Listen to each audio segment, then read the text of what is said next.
నిన్న ఇవాళ పులివెందులలో వైసీపీ శ్రేణులపై దాడులు చేస్తున్న పోలీసులు నిర్లక్ష్యంగా వ్యవహరిస్తున్నారని ఎంపీ అవినాష్ రెడ్డి ఫైర్ అయ్యారు. కొన్ని వందల మంది వైసీపీ కార్యకర్తలను నేతలను దాడి చేయడమే కాక బైండ్ ఓవర్ చేస్తున్నారని మండిపడ్డారు.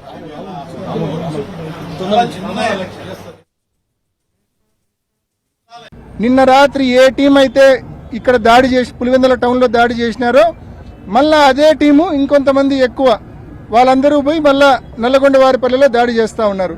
నిన్న రాత్రి దాడి జరిగిన వెంటనే రాత్రి వాళ్ళని అరెస్ట్ చేసి ఉంటే ఇవాళ వీళ్ళ మీద రాము మీద రమేష్ యాదవ్ మీద దాడి జరిగిండేది కాదు కదా. ఎందుకు ఈ నిర్లక్ష్య వైఖరి, ఎందుకు ఈ పక్షపాత వైఖరి అంటే కేవలం పోలీసులు దగ్గరుండి ఫెసిలిటేట్ చేస్తుంటారు. ఒక పక్క వైఎస్ఆర్ కాంగ్రెస్ పార్టీ నాయకులను గడిచిన 3 రోజులుగా వందల మంది, చిన్న మండలం పులివెందుల 10,600 ఓట్లు మాత్రమే పులివెందుల మండలం ఉండేది.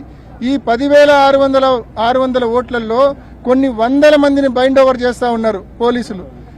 రాష్ట్రంలో పదుల సంఖ్యలో ఖాళీలు ఉన్నప్పటికీ కూడా పులివెందుల జడ్పీటీసీని మాత్రం ఎన్నుకుని దాన్ని బై ఎలక్షన్కి తీసుకొచ్చి నామినేషన్ల కట్టడి దగ్గర నుంచి ఇవాళ వైఎస్ఆర్ కాంగ్రెస్ పార్టీకి చెందినటువంటి పులివెందుల జడ్పీటీసీ మరణిస్తే ఆ మరణించిన ఆయన కుటుంబ సభ్యుల్ని మేము పోటీకి పెడితే చుట్టుపక్కల జిల్లాల నుంచి లేదా చుట్టుపక్కల నియోజకవర్గాల్లో ఉన్నటువంటి రౌడీల్ని, ముఠా నాయకుల్ని ఓగేసుకు తీసుకొచ్చి వాళ్ళ రాము అనేటువంటి వైఎస్ఆర్ కాంగ్రెస్ పార్టీ నాయకుడు, మండల స్థాయి నాయకుడు, ఎంపీపీ, వాళ్ళిద్దరూ కలిసి ఒక గ్రామంలో ప్రచారానికి వెళ్లి ప్రచారం నుంచి బయలుదేరి కారు ఎక్కి ఒక 10 గజాలు కారు నడిచిందో లేదో ఆ ఊరు దాటంగానే అన్ని కార్లు ఒక్కసారి ఆపి కారులోంచి మనుషులు బయటికి దూకి ఈ కారుని ధ్వంసం చేసి కత్తులతో రాడ్లతో లోపల కూర్చున్నటువంటి